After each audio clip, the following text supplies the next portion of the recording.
What's up guys and welcome back to the garage. Today we're kicking things off with bringing a little bit of order into the chaos. With the garage shop clean-ish, we turn straight back to the Subi. The rear interior has been out for a long time now, so we vacuum up all the hidden dirt underneath, just to prepare for potential reassembly. From there, we move up to the front seats to test fit the hydraulic e-brake and figure out if this thing is actually going to sit.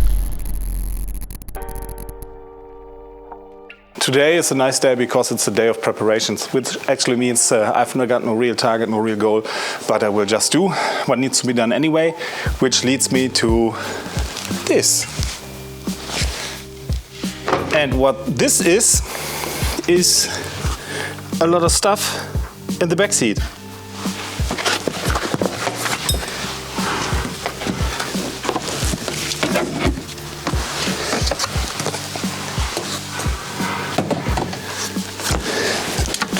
Driver, passenger mats, B pillar cover, C pillar cover, A pillar cover, sill cover, cover, floor reinforcements for the STI only, another scratch in the door. Careful.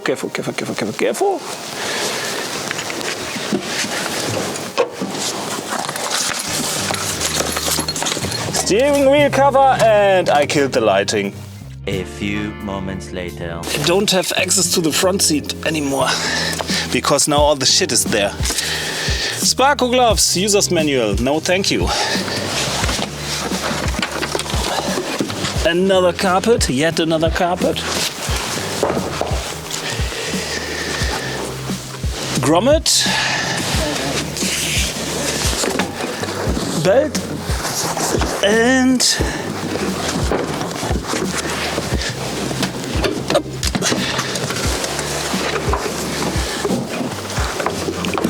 there's so many belts here. Get stuck all the time. Oh, got the door into my stomach. Oh. I told Adrian not to help because he's always standing in front of the camera like a buffoon, but I'm slowly regretting it because this would have been way easier with two people than one. And the carpet needs to move a little bit, which is easier said than done. I already used the plastic trim remover, but the plastic one is completely too weak for that. These things have the force of a 30-year-old samurai. Here we go. That's the color without all the dust. The plan is later on. The plan is to show you guys what the plan is, but I can't show you from there. So give me a second. The plan is for the e-brake, the hydraulic e-brake. We've got our brake lines here for the rear left and the rear right. And they go down here into the connector block. We will reroute them to go all the way along here, go into the front to the hydraulic e-brake, route them back again, down low there, back underneath the carpet over here, somewhere around this corner, probably here, back through the hole and onto the block. That's a lot of mileage, but probably the only way to somehow get the e-brake to sit there.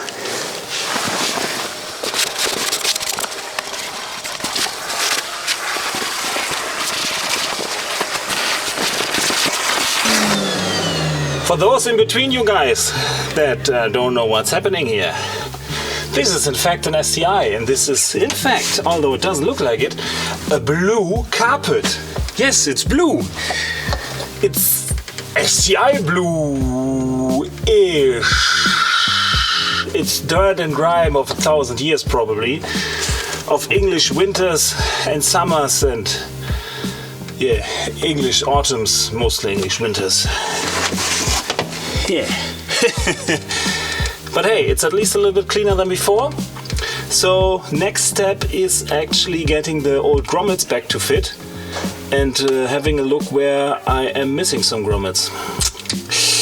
Yeah, taking stuff apart is always pretty much easy. Putting shit back together, that's what's hard.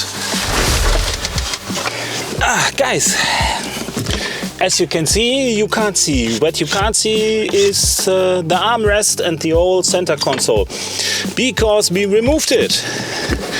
Because hydraulic e-brake.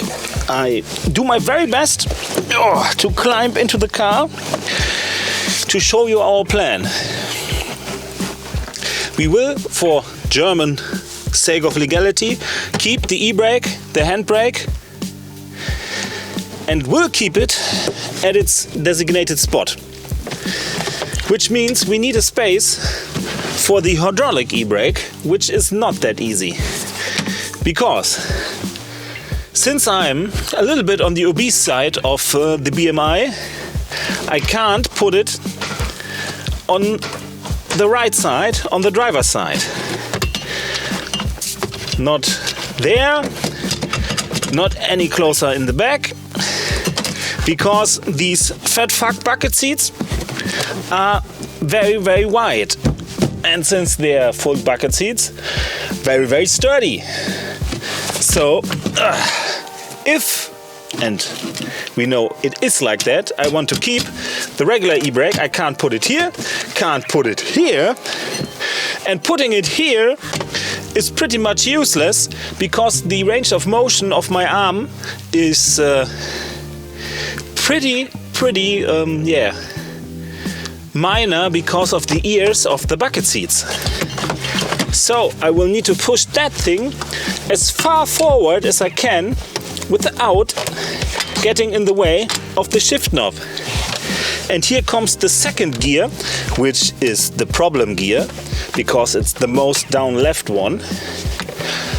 I will have to accommodate for that. So we are going to take the lever crank, push it as far forward as we can without interrupting the second gear, and then going as far back as we can, which leads us to somewhere around here.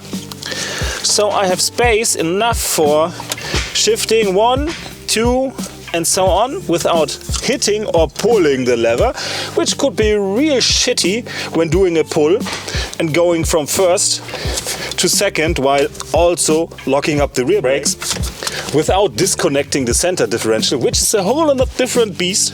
So that's why we need to go somewhere here. So the passenger has enough leg room.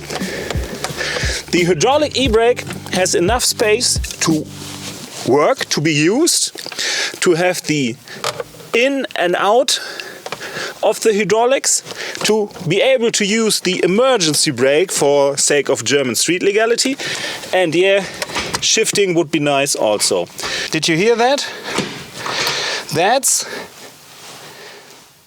the gear linkage hitting the frame of the e-brake. And we are as far back as it gets. In my helplessness, I turned to the internet, had a look at Boost Coalition, shout out, and how they handled it. They have installed a CAE shifter, which unfortunately does not bear any improvements for our endeavor, because these are the outer 4 bolts that are holding in the CAE shifter, and this is the absolute maximum, the plate that holds the shifter itself. When we go to our Subi and have a look inside, climb with me guys, these are the same 4 bolts. So we have a maximum alignment of there, plus minus the thickness of the shifter housing. So we could probably put it there, but we'll hit the stereo or the AC. So we will put it back, but we'll hit the bucket seat. So we put it here, which is exactly where all the shit began. And I would have spent $1,500 or euros for a short shifter, for a really, really, really cool short shifter, and still couldn't do shit about my hydraulic brake. So this still will be the way to go. The eagle-eyed viewers in between you guys and gals will probably have noticed that all of a sudden it's very, very bright in the workshop, which is because it's yet another day, so it's 2 weeks in a row, day 2 of 1. Yesterday, I had to bring Adrian home. We were tired, we were a little bit idealess, and did I mention he wanted to go home and I had to bring him. So I'm now back in the workshop. The mood is a little better. The table is a lot cleaner. In fact, it's a completely different table. I got all the parts together, and next step is shortening the threaded inserts, the threaded rods, and for that I need to remove them.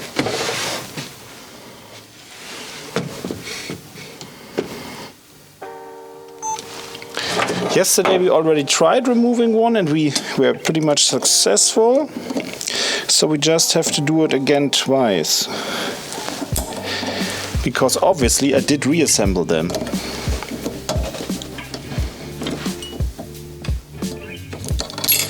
Number 1.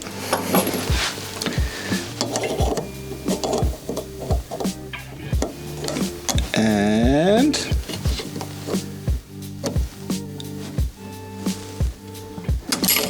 number 2.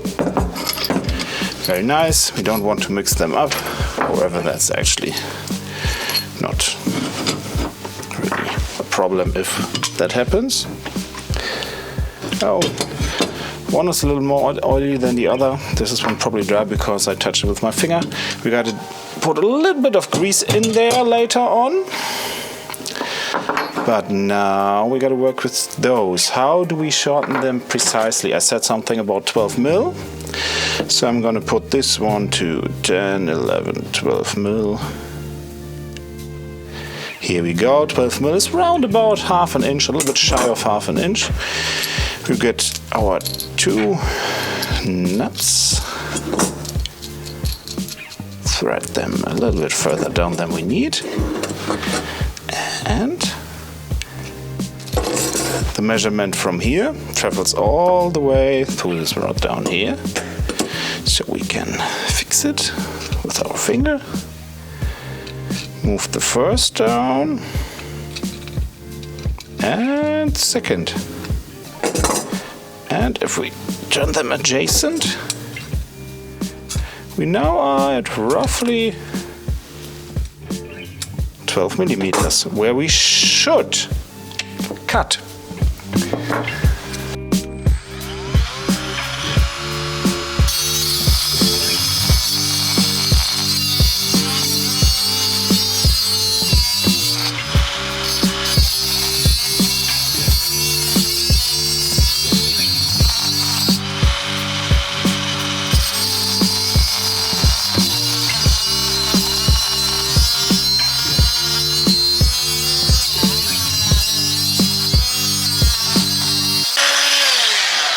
The question is how stark the difference now is. None at all. That's quite a good surprise.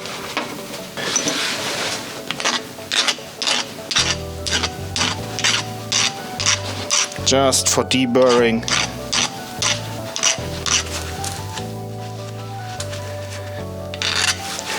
Don't be too rough on the sides of the thread. We don't want to bend it. Just want it deburred.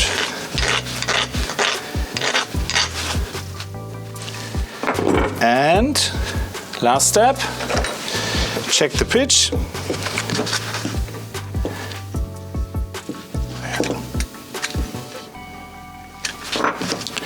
Completely fine.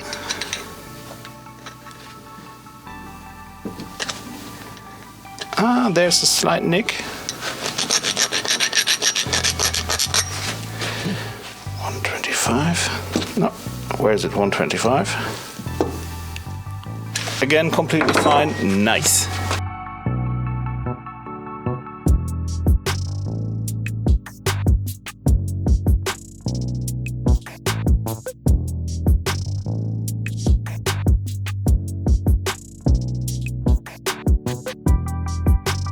Now that we've shortened the threaded rods and flipped the lever around to get the fitment right, it's time to put everything back together in reverse.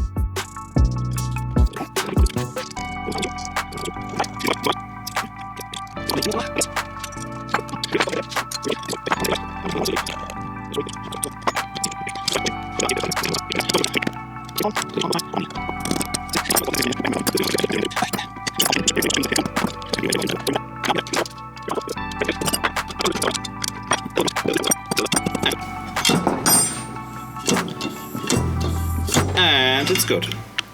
Followed that up with a quick brake line flare fiddly. But it worked.